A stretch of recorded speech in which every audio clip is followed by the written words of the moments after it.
প্রিয় দেশবাসী, সবাইকে বাংলা নববর্ষ 1432-এর শুভেচ্ছা জানাচ্ছি। শুভ নববর্ষ। পহেলা বৈশাখ আমাদের প্রাণের উৎসব, বাঙালির সার্বজনীন উৎসব। পুরো পৃথিবীতে যেখানে যেখানে বাঙালিরা আছেন, আজ আমাদের সবার আনন্দের দিন, বর্ষবরণের দিন। বাংলা সাল গণনা শুরু হয়েছিল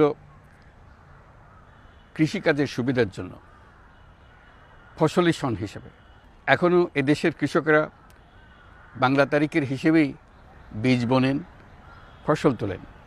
বাংলা নববর্ষের এক অবিচ্ছেদ্য অংশ হালখাতা। এখনকার আধুনিক সময়েও এখনও এই হালখাতার ঐতিহ্যকে ধরে রেখেছেন বাংলাদেশের হাটে বাজারে, শহরে বন্দরে। নববর্ষের বৈশাখী মেলায় বাংলাদেশের জেলায় জেলায় উদ্যোক্তারা সারা দেশে ঐতিহ্যবাহী শীতল পাটি, মাটির হাঁড়ি পাতিল, খেলনা, হাত পাখা ইত্যাদি তৈরি করে নিজেদের সৃজনশীলতাকে তুলে ধরেন এই দিনকে উপলক্ষ করে। বাংলাদেশের সংস্কৃতি ও ঐতিহ্য রক্ষায় এবং একে এগিয়ে নিয়ে যেতে আমাদের সবাইকে সক্রিয় ভূমিকা রাখার জন্য অনুরোধ জানাচ্ছি। আমাদের এইসব ঐতিহ্য যেন আমাদের নিজেদের মধ্যে সীমাবদ্ধ না থাকে, আমাদের সংস্কৃতি যেন আমরা ছড়িয়ে দিতে পারি বিশ্বের দরবারে।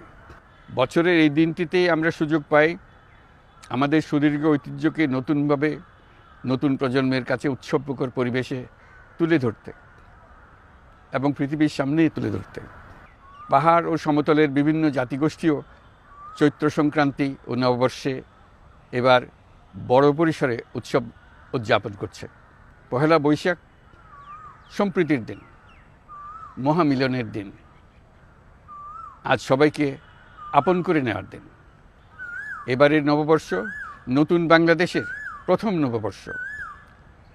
আসুন আমরা বিগত বছরগুলোর গ্লানি, দুঃখ, বেদনা, অসুন্দর ও অশুভকে ভুলে গিয়ে নতুন প্রত্যয়ে, নতুন উদ্যমে সামনের দিকে এগিয়ে চলি। চলুন নতুন বাংলাদেশ গড়ে তুলি। 24-এর গণ অভ্যুত্থান আমাদের সামনে বৈষম্যহীন বাংলাদেশ গড়ে তোলার সুযোগ এনে দিয়েছে। এই সুযোগ যেন আমরা না হারাই। বৈষম্যহীন বাংলাদেশ গড়াই হোক এবছর নববর্ষের আমাদের অঙ্গীকার। আমি নববর্ষের সকল আয়োজন ও উদ্যোগের সাফল্য কামনা করছি।